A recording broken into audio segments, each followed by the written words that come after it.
Halo semua, saya ucapkan selamat datang dan mari mendengarkan penjelasan berikut ini terlebih dahulu. Begini ya, BPJS itu bukan lembaga yang menyediakan peralatan buat rumah sakit. BPJS itu lembaga yang menyelenggarakan jaminan sosial yang dalam hal ini adalah kesehatan. Dia yang membiayai pengobatan masyarakat, bukan yang membiayai rumah sakit untuk membeli peralatan, apalagi menyuplai peralatan secara langsung. Itu aja Pak Anies sudah ngawur. Poin kedua yang disampaikan Pak Anies adalah, dalam memperkuat poin pertamanya tadi, bahwa dia akan mengajak para pemangku kepentingan untuk berbicara soal mereformasi BPJS, dia mengatakan bahwa yang sering terjadi adalah karena punya kewenangan, pemimpin jangan merasa paling tahu. Sebetulnya nggak sulit untuk menyimpulkan bahwa Pak Anies memang nggak banyak tahu tentang BPJS. Dan karena nggak banyak tahu tentang BPJS, dia juga nggak tahu arah mereformasi BPJS itu kemana. Lalu dia seperti mencari pembenaran atas ketidaktahuannya itu. Boro-boro menjawab soal apakah akan menaikkan atau menurunkan iuran BPJS, Anies nggak paham apa itu BPJS. Begini, pertama yang ditanyakan oleh penanya adalah komitmen politik Pak Anies soal iuran. Seperti yang saya katakan di awal. Apakah pertanyaan tersebut dijawab? Tidak. Anies sibuk muter-muter, bertata kata nggak jelas.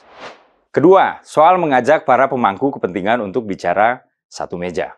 Begini Pak Anies, apapun komitmen politik Anda soal iuran BPJS, Anda tetap harus mengajak para pemangku kepentingan untuk bicara. Apa yang mau Anda bicarakan? Ya, dengan mereka ya. Kalau Anda aja nggak tahu arah reformasi BPJS ini mau kemana, dan bahwa Anda akan mengajak para pemangku kepentingan itu untuk bicara, itu nggak bisa menutup ketidakpahaman Anda soal BPJS. Jadi begini loh, JKN atau Jaminan Kesehatan Nasional adalah sebuah sistem yang payungnya sudah ada di Undang-Undang SJSN atau Sistem Jaminan Sosial Nasional. Sementara BPJS adalah operator jaminan sosial.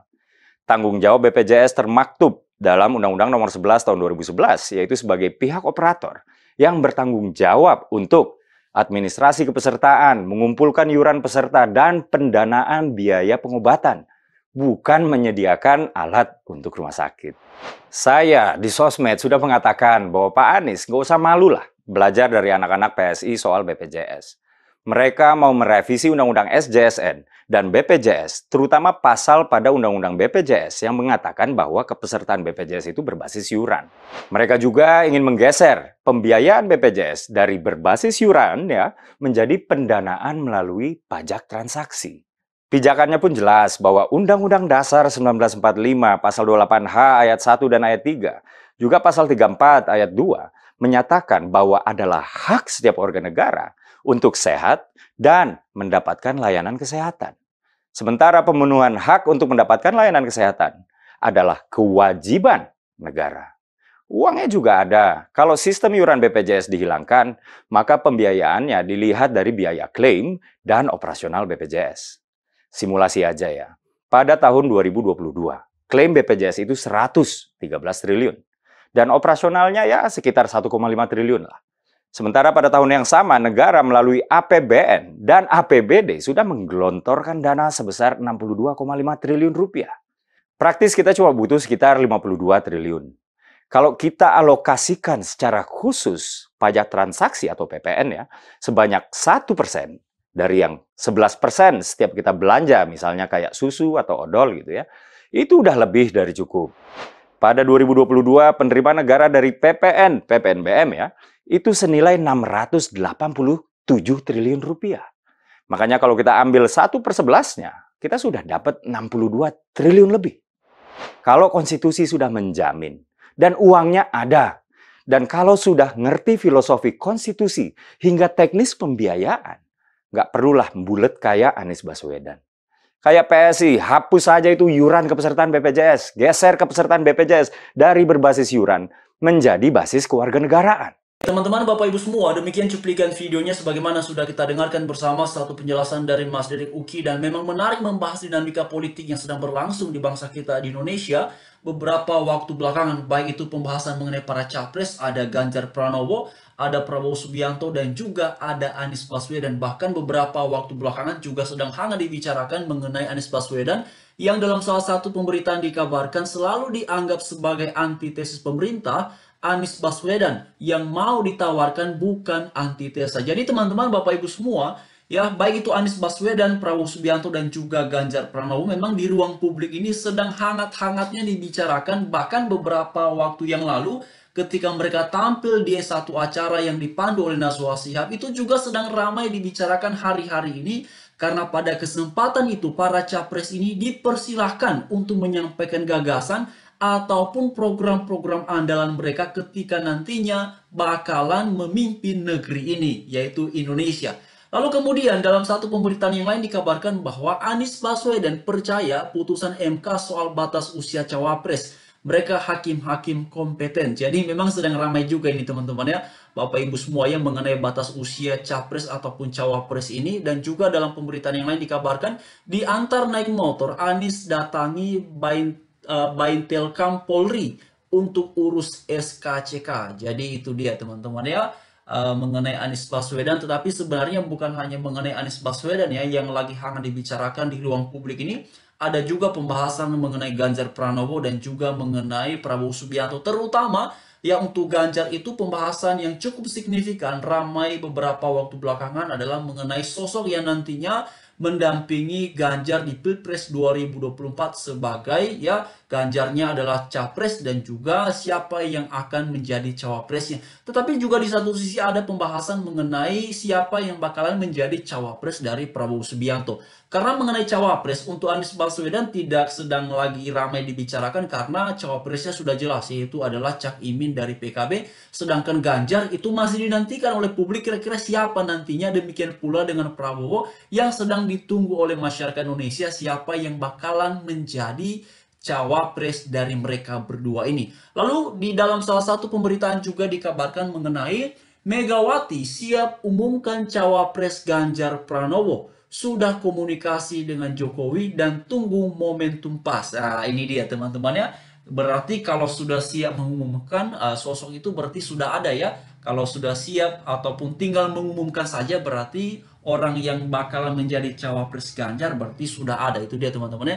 Bocoran PDI Perjuangan, Megawati siap umumkan cawapres Ganjar. Nah ini dia teman-teman ya. Jadi memang sudah ada berarti ya kalau siap umumkan ya berarti orang yang menjadi cawapresnya berarti sudah ada ya. Berarti komunikasi politik pun juga sudah berlangsung tentunya ya. Jadi itu nanti kita akan nantikan apakah di antara nama-nama yang selama ini hangat dibicarakan ada nama Ridwan Kamil, ada nama Mahfud MD, ada nama Sandiaga Uno dan beberapa tokoh lain yang kemudian disebut-sebut bisa saja mendampingi Ganjar Pranowo. Demikian pula dengan Prabowo Subianto, apakah nantinya bakalan mengumumkan juga hari-hari ke depan ini? Ya itu nanti akan kita nantikan ya, saudara teman-teman semuanya. Tapi harapan kita semua semoga selalu situasi demokrasi yang berlangsung di bangsa kita di Indonesia tetap berjalan apa adanya dan lancar, dan juga para tokoh ini yang mereka terutama yang menjadi capres, semoga mereka bisa memikirkan secara matang apa yang bakalan mereka lakukan ketika menjabat sebagai Presiden Republik Indonesia ya pada tahun 2024 nanti. Lalu kemudian Yusril sebut Prabowo tak lama lagi bakal umumkan cawapres ya. Tak juga umumkan cawapres, ini kata kubu Prabowo Subianto. Jadi teman-teman semuanya, ya memang tentu para tokoh ini bakalan memikirkan ya secara matang momentum yang pas ya.